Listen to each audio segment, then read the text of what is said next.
James Hully Hutchinson, Bravo. tu es directeur de l'Institut biblique de Bruxelles et tu es avec nous ici à la conférence Évangile 21 sur 1 Pierre. Tu as animé un atelier sur la théologie biblique et je voulais te proposer simplement qu'on puisse en rediscuter un petit peu ensemble. Déjà, qu'est-ce que la théologie biblique ? Oui, par opposition à la théologie systématique où on synthétise les données des Écritures par rapport à tel ou tel sujet, dans la théologie biblique, on s'intéresse au déroulement progressif du plan salvateur de Dieu depuis la Genèse jusqu'à l'Apocalypse. L'intérêt que j'avais dans mon atelier, c'est d'expliquer qu'on peut faire ça pas simplement à l'échelle de tout le canon, mais aussi à l'échelle d'un seul livre biblique, parce que les auteurs ont des réflexes biblico-théologiques, s'intéressent à la chronologie, ont cette sensibilité concernant le parcours du plan de Dieu et donc livrent des propos concernant la théologie biblique à l'intérieur de leur livre individuel. Et donc ça, c'était le sujet de l'atelier. La théologie biblique, est-ce que tu dirais que c'est quelque chose qui est utile pour nous en tant que chrétiens? Est-ce qu'on devrait faire vraiment attention à ce développement de la chronologie? Je spoil. Je pense que oui, parce que tu l'as très bien expliqué, c'est dans la Bible. Mais un peu plus de savoir quelle pourrait être l'utilité pour moi en tant que chrétien. Oui, donc c'est dans la Bible, c'est pratiqué dans la Bible aussi. Donc les auteurs bibliques qui parcourent l'histoire du salut, les psaumes et les chroniques sont tous deux des survols de l'Ancien Testament dans une certaine mesure et donc pratiquent la théologie biblique par exemple, mais des psaumes individuels aussi. Le psaume 136, le psaume 105, le psaume 106. Mais est-ce que c'est utile pour notre vie, pour notre ministère? Absolument, parce que la Bible insiste là-dessus. On a parlé dans l'atelier de Luc 24, verset 32, le cœur de Cléopas et son compagnon qui a brûlé au-dedans d'eux lorsque le Maître Jésus, ressuscité, a donné un cours de théologie biblique sur le chemin d'Emmaüs. Et je pense que c'est normal. Je pense qu'il y a une certaine dynamique lorsqu'on commence à comprendre le panorama du grand plan salvateur de Dieu de A à Z.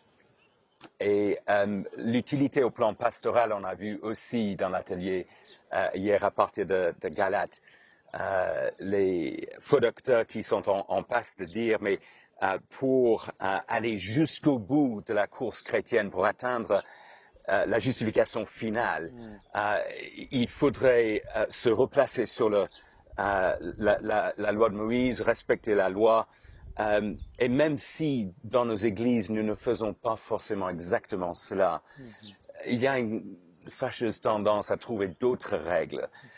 On a vu dans Galates 2, 12 que ça peut être par crainte d'autrui, que on vit la vie chrétienne de façon à cocher un certain nombre de cases en fonction des attentes des autres. Ça peut être le pasteur. On doit aller à la réunion de prière, on doit... Et puis ça, c'est le résumé de la vie chrétienne.